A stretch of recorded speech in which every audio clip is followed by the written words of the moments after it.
નમસ્કાર, હું અમૃતભાઈ મકવાણા, સુરેન્દ્રનગર, આમ આદમી પાર્ટી પ્રદેશ સંગઠન મંત્રી અને સુરેન્દ્રનગર લોકસભા ઇન્ચાર્જ.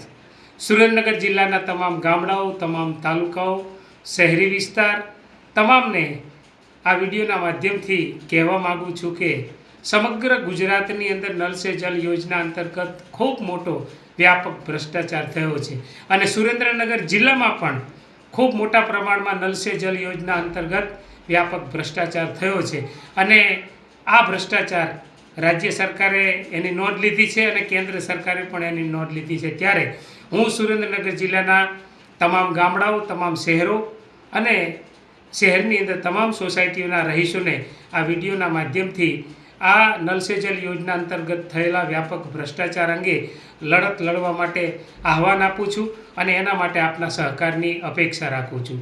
જો તમારા ગામમાં, જો તમારા તાલુકામાં, જો તમારા શહેરમાં કે જો તમારી સોસાયટીમાં નલ સે જલ યોજના અંતર્ગત લાઈનો નાખવામાં આવી હોય, નળ નાખવામાં આવ્યા હોય અને હજુ સુધી જો પાણી ન આવતું હોય તો માની લેજો કે આ ખૂબ મોટો ભ્રષ્ટાચાર છે.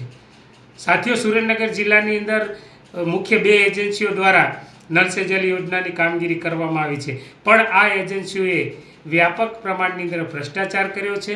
આપણો જનતાનો પૈસો છે અને એનો જો બરાબર ઉપયોગ ન થાય તો એના માટે લડવું જોઈએ. આમ આદમી પાર્ટી પણ હંમેશા ભ્રષ્ટાચારની વિરુદ્ધ પોતાની લડત લડે છે.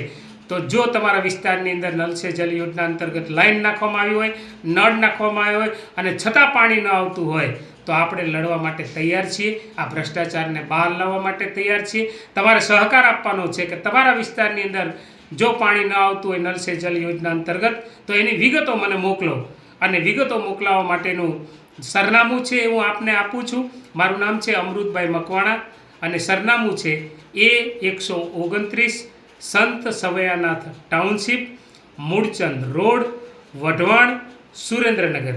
અને મારો મોબાઈલ નંબર અને વોટ્સએપ નંબર છે 63 55 26 24 11.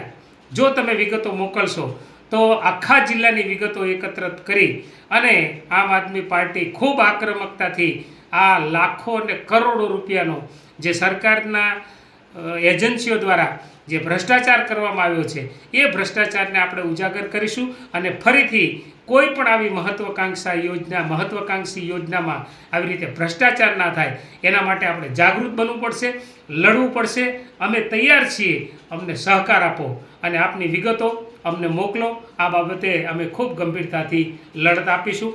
આભાર, ધન્યવાદ.